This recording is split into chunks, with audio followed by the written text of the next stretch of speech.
Assalamualaikum warahmatullahi wabarakatuh. Perkenalkan nama saya Aldi Rivaldi dari kelas Geologi Teknik A dan kali ini saya ingin mempresentasikan hasil tugas saya yaitu tentang Introduction Soil Mechanics.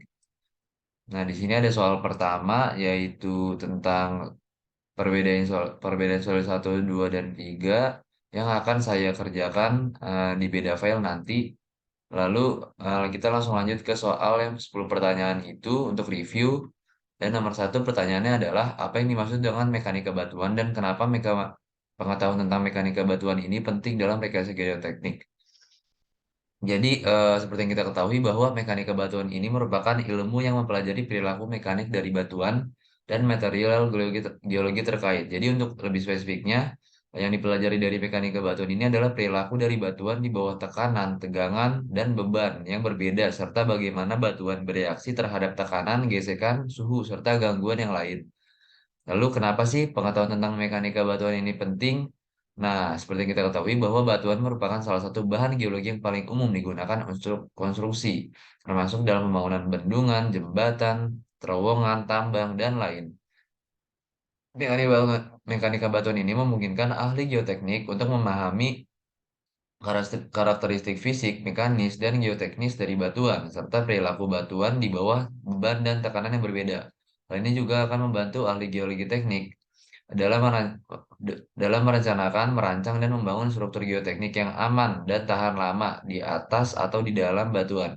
Pengetahuan tentang mekanika batuan juga penting dalam manajemen risiko geoteknik, termasuk dalam menganalisis stabilitas lereng batuan, mengelola risiko longsor, dan memahami kekuatan dan sifat batuan yang berkaitan dengan aktivitas seismik. Nah, lalu yang kedua ini soalnya adalah jelaskan perbedaan antara tekanan hidrostatis dan tekanan lateral dalam batuan dan bagaimana tekanan ini memengaruhi kekuatan batuan. Nah, jadi tekanan hidrostatis dan tekanan lateral ini merupakan dua jenis tekanan yang dapat memengaruhi batuan, tapi dengan cara yang berbeda, yaitu dari sumber tekanannya, distribusi tekanannya, lalu arah tekanannya juga berbeda. Lalu pengaruh pada kekuatan batuan dan pemicu tekanannya juga berbeda. Nah, sumber tekanan yang dari hidrostatis ini dihasilkan oleh fluida seperti air yang menumpuk di atas batuan. Sedangkan kalau lateral ini dihasilkan oleh tekanan horizontal dari arah tertentu. Sedangkan kalau distribusi tekanan hidrostatis ini merata di seluruh permukaan batuan. Sedangkan kalau tekanan lateral ini dia tidak merata dan terkonsentrasi pada area tertentu pada permukaan batuan. Jadi memusat kalau misalkan tekanan lateral. Lalu arah tekanan hidrostatis ini bertindak ke segala arah. Hidrostatis bertindak ke segala arah. Namun kalau lateral ini hanya bertindak ke arah horizontal pada batuan.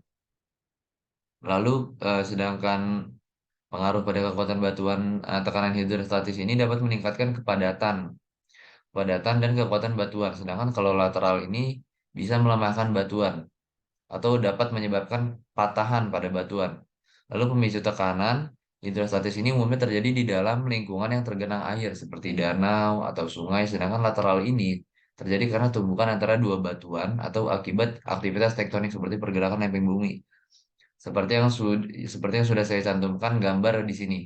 Nah, di sini di sisi lain eh, kenapa sih bagaimana kedua tekanan ini memengaruhi kekuatan batuan? Nah, seperti yang tadi saya paparkan di penjelasannya, dapat disimpulkan bahwa tekanan hidrostatis ini dapat meningkatkan kepadatan batuan dan membuatnya lebih kuat. Di sisi lain, tekanan lateral ini cenderung menyebabkan patahan pada batuan dan melemahkan kekuatannya.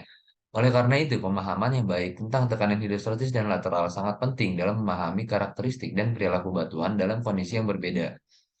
Nah, lanjut ke pertanyaan nomor tiga, yaitu apa yang dimaksud dengan kekuatan tarik batuan dan jelaskan faktor-faktor apa saja yang memengaruhi kekuatan tarik batuan. Nah, jadi kekuatan tarik batuan ini merupakan kekuatan batuan untuk menahan tegangan tarik sebelum terjadi retak atau pecah. Untuk faktor-faktor yang mempengaruhi kekuatan tarik batuan antara lain komposisi batuan. Nah, jadi jenis mineral dan keberadaan rekahan dalam batuan dapat memengaruhi kekuatan tarik batuan.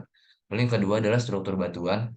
Jadi orientasi rekahan atau por di dalam batuan, kepadatan, serta susunan dan ukuran butir dalam batuan dapat mempengaruhi kekuatan tarik batuan. Lalu yang ketiga adalah kondisi lingkungan, di mana suhu, kelembaban, dan lingkungan kimia yang ada di sekitar batuan dapat mempengaruhi kekuatan tarik batuan. Misalnya kondisi yang lembab dan asam dapat menyebabkan korosi pada batuan dan memperlemah kekuatan tariknya. Lalu yang keempat adalah ukuran sampel pada batuan.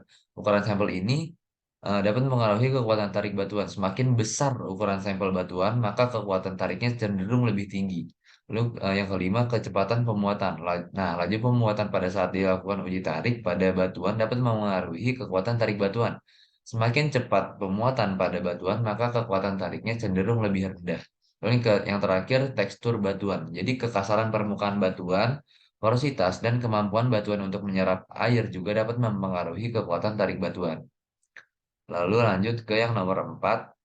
Bagaimana sih cara mengukur kekerasan dan ketahanan aus abrasion suatu batuan? Mengapa hal ini penting dalam rekayasa geoteknik?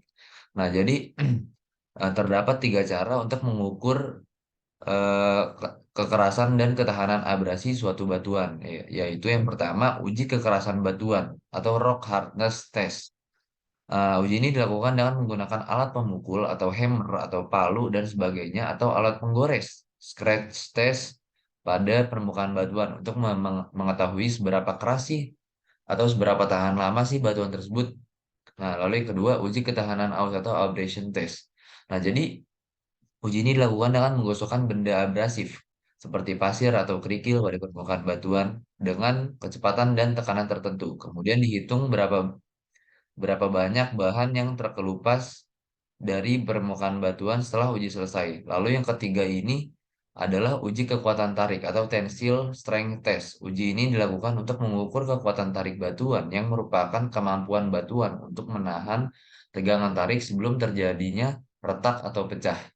Nah, ini merupakan gambar dari uji-uji kekerasan batuan. Nah, ini ada major load dan sebagainya. Lalu lanjut ke soal yang kelima. Oh ya, saya lupa menjelaskan. Nah, jadi kenapa penting untuk mengukur kekerasan dan ketahanan abrasi dari suatu batuan dalam rekayasa geoteknik? Hal ini karena dengan mengukur kekerasan dan ketahanan dapat memberikan kita informasi tentang karakteristik dan sifat mekanik dari batuan. Informasi ini yang hal itu juga sangat berguna dalam merencanakan dan merancang struktur geoteknik yang melibatkan batuan sebagai material dasar. Dalam hal ini, pemilihan batuan yang tepat dengan karakteristik yang sesuai meningkatkan keamanan dan keandalan serta efisiensi dari struktur dari geoteknik yang direncanakan. Nah, lalu yang kelima ini jelaskan perbedaan antara deformasi elastis dan deformasi plastis pada batuan, dan kenapa hal ini penting dalam rekayasa geoteknik. Nah, jadi eh, deformasi elastis ini terjadi ketika batuan mengalami deformasi, tetapi deformasi elastis ini terjadi ketika batuan mengalami deformasi sementara, tapi kembali ke bentuk semula setelah beban atau tekanannya ini dilepas. Jadi setelah misalkan ada benda seperti ini lalu terkena deformasi, ditekan gini, nah tapi karena dia elastis, jadi dia kembali ke bentuk semula. Nah, sedangkan kalau deformasi plastis, dia mengalami deformasi permanen setelah mencapai titik yield dan tidak dapat kembali ke bentuk semula setelah beban dan tekanan dilepaskan. Nah, jadi setelah batuan ini yang memiliki sifat plastis ini terkena deformasi plastis dan dia akan ditekan seperti ini, setelah tekanannya dilepas, dia tetap akan seperti ini dan tidak akan berubah ke wujud yang awal. Nah, jadi perbedaan ini penting dalam rekayasa geoteknik karena dapat mempengaruhi kekuatan dan stabilitas dari struktur atau konstruksi yang dibangun di atas atau dengan batuan. Nah, jika batuan mengalami deformasi elastis, struktur yang dibangun di atasnya mungkin tidak terpengaruh secara signifikan. Namun, jika batuan mengalami deformasi plastis, struktur yang dibangun di atasnya dapat mengalami deformasi atau bahkan kerusakan permanen. Oleh karena itu, penilaian deformasi batuan sangat penting dalam rekayasa geoteknik untuk memastikan stabilitas dan keamanan strukturnya. Nah, lalu lanjut ke yang nomor 6. Nah, di sini apa sih yang dimaksud dengan porositas dan permeabilitas batuan?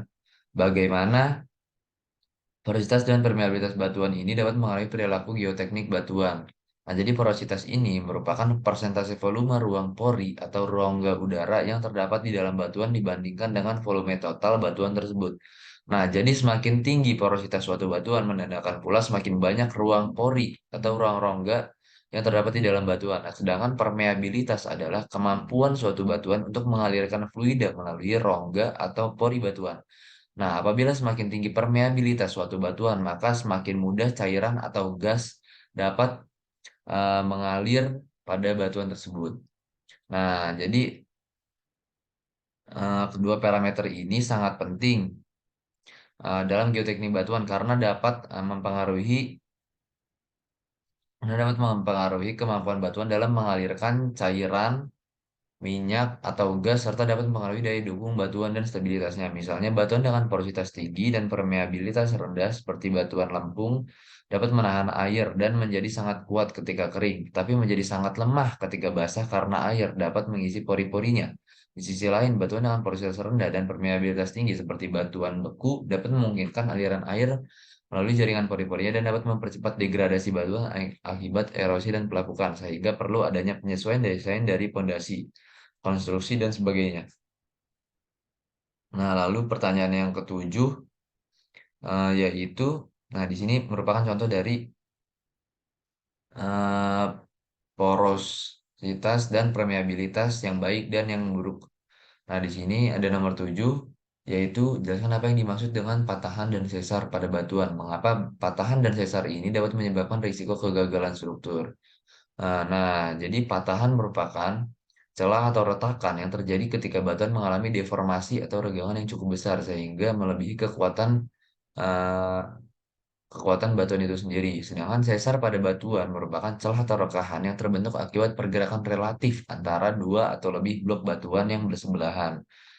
Nah, lalu patahan dan sesar pada batuan ini dapat menyebabkan risiko kegagalan struktur karena mereka dapat mengurangi kekuatan dan stabilitas dari batuan dan struktur yang dibangun di atasnya. Patahan dan sesar pada batuan dapat melemahkan struktur seperti jembatan, gedung, bendungan, dan lainnya. Selain itu, pergerakan patahan dan sesar yang terus-menerus dapat mengakibatkan kerusakan pada pondasi dan struktur, sehingga mengurangi kemampuan struktur untuk menahan beban yang diberikan. Nah, kegagalan struktur yang disebabkan oleh patahan dan sesar pada batuan dapat menyebabkan kerugian materi dan nyawa manusia. Oleh karena itu, pemahaman yang baik tentang patahan dan sesar pada batuan sangat penting dalam perencanaan dan konstruksi struktur, terutama pada daerah yang berpotensi mengalami aktivitas seismik dan bencana alam lainnya. Dan ini merupakan contoh dari sesar-sesar, yaitu ada strike slip fault atau sesar geser, ada normal fault, dan reverse fault. Nah, selanjutnya adalah nomor 8, yaitu bagaimana cara mengukur dan memperkirakan stabilitas lereng batuan, dan apa aja faktor-faktor yang perlu dipertimbangkan dalam perencanaan stabilitas lereng batuan. Nah, jadi sesuai yang saya baca, untuk mengukur dan memperkirakan stabilitas lereng batuan ini terdapat dua metode, yaitu pengukuran in situ dan analisis geoteknik. Nah, pengukuran in situ ini merupakan pengukuran yang dilakukan dengan melakukan observasi langsung pada lereng batuan yang akan dinilai stabilitasnya. Beberapa teknik pengukuran in situ yang dapat dilakukan antara lain seperti pengukuran kecepatan aliran air, kelembapan tanah, tegangan air pori, dan kemiringan lereng. Sedangkan yang kedua ini merupakan analisis geotekniknya. Jadi analisis geoteknik ini melibatkan penggunaan perangkat lunak khusus yang dirancang untuk memodelkan dan menganalisis stabilitas lereng batuan berdasarkan faktor-faktor yang mempengaruhinya. Nah, jadi faktor-faktor yang perlu dipertimbangkan dalam perencanaan stabilitas lereng batuan, yaitu yang pertama adalah karakteristik batuan. Nah, karakteristik batuan ini seperti jenis batuan, kekuatan tekstur, dan struktur harus dipertimbangkan dalam perencanaan stabilitas lereng batuan. Lalu yang kedua adalah kondisi lingkungan, di mana kondisi lingkungan di sekitar lereng batuan seperti curah hujan, suhu, dan ketinggian air tanah juga dapat mempengaruhi stabilitas kekuatan lereng. Lalu yang ketiga adalah topografi. Topografi lereng batuan seperti kemiringan lereng, bentuk permukaan, dan ketinggian juga mempengaruhi stabilitas lereng batuan. Lalu yang keempat, aktivitas manusia. Aktivitas manusia dapat seperti pembangunan jalan, dan aktivitas penambangan dan lain-lain juga dapat mempengaruhi stabilitas lereng batuan. Nah, dengan mempertimbangkan faktor-faktor tersebut akan memungkinkan untuk mengembangkan rencana stabilisasi yang tepat untuk mencegah terjadinya keruntuhan lereng batuan. Nah, di sini merupakan gambar dari stabilitas lereng ya. Nah, di sini yang yang ter- yang kesembilan, yaitu apa yang dimaksud dengan geologi rekayasa. Bagaimana rekayasa dapat digunakan untuk memahami perilaku dan karakteristik batuan di suatu lokasi? Nah, jadi geologi rekayasa ini merupakan cabang ilmu geologi yang fokus pada penerapan prinsip dan pengetahuan geologi dalam bidang rekayasa teknik, terutama pada perencanaan dan konstruksi infrastruktur seperti jalan, gedung, bendungan, dan lain-lain. Tujuan utama geologi rekayasa adalah untuk memahami perilaku dan karakteristik batuan di suatu lokasi dengan tujuan memastikan keamanan, kestabilan, dan keselamatan konstruksi tersebut. Nah, geologi rekayasa ini dapat digunakan untuk memahami perilaku dan karakteristik batuan di suatu lokasi melalui beberapa cara, antara lain studi geologi regional, studi geologi lokal, dan pemodelan geologi. Nah, jadi studi geologi regional ini dilakukan untuk memahami geologi daerah yang meliputi informasi tentang struktur geologi, jenis, dan komposisi batuan, serta kondisi geoteknik di suatu daerah. Informasi ini dapat membantu dalam menentukan keamanan dan keselamatan pada konstruksi yang akan dilakukan di daerah tersebut. Lalu yang kedua ini studi geologi lokal. Jadi studi geologi lokal ini dilakukan untuk memahami karakteristik batuan di lokasi yang spesifik. Karena lokal ya. Studi ini dapat meliputi pengambilan contoh batuan, pengeboran, dan pengujian laboratorium untuk mengetahui sifat fisik dan mekanik batuan, seperti kekuatan dan kestabilannya. Lalu yang ketiga adalah pemodelan geologi. Nah, jadi pemodelan geologi ini dilakukan dengan cara menggunakan perangkat lunak khusus untuk memodelkan kondisi geologi di suatu lokasi. Nah, pemodelan ini dapat membantu dalam prediksi perilaku batuan saat dilakukan konstruksi. Nah, jadi dengan memahami eh, perilaku dan karakteristik batuan di suatu lokasi, geologi rekayasa dapat membantu dalam mengembangkan desain konstruksi yang lebih aman dan efektif, serta mengurangi risiko kegagalan konstruksi. Nah, lalu lanjut ke yang nomor 10. Jelaskan apa yang dimaksud dengan sifat mekanik dan dinamis batuan. Bagaimana sifat mekanik dinamis batuan mempengaruhi perilaku dan keandalan struktur yang dibangun di atasnya. Nah, ini sifat mekanik dinamis ini batuan ini merujuk pada sifat-sifat fisik batuan yang berhubungan dengan respon batuan terhadap beban dinamis atau getaran. Nah, sifat mekanik dinamis ini sangat penting untuk dipahami karena banyak infrastruktur seperti jembatan, bangunan, bendungan, yang terpapar pada beban dinamis atau getaran dari berbagai sumber seperti lalu lintas kendaraan, aktivitas konstruksi, gempa bumi, dan ledakan. Beberapa sifat dinamis ini em, yang penting meliputi modulus elastisitas dinamis, rendaman dinamis, kekuatan impak, dan kekuatan tarik. Modulus elastisitas dinamis adalah ukuran ketangguhan batuan dalam menahan deformasi yang disebabkan oleh beban dinamis atau getaran. Rendaman dinamis adalah ukuran dampak getaran pada batuan dan dapat mempengaruhi kemampuan batuan untuk menahan kelelahan. Kekuatan impact dan tarik adalah ukuran ketahanan batuan terhadap beban impact dan tarik. Nah, sifat mekanik dinamis batuan dapat mempengaruhi perilaku dan keandalan struktur yang dibangun di atasnya dalam beberapa cara. Misalnya, jika sifat mekanik dinamis batuan kurang kuat, maka struktur dapat menjadi lebih rentan terhadap kerusakan akibat beban dinamis atau getaran. Selain itu, ketika struktur terpapar pada beban dinamis seperti gempa bumi atau ledakan, sifat mekanik dinamis batuan dapat mempengaruhi kekuatan dan kestabilan struktur. Oleh karena itu, pemahaman yang baik tentang sifat mekanik dinamis batuan sangat penting dalam desain dan konstruksi struktur yang aman dan dapat diandalkan. Nah, ini merupakan contoh sifat mekanik dinamis batuan.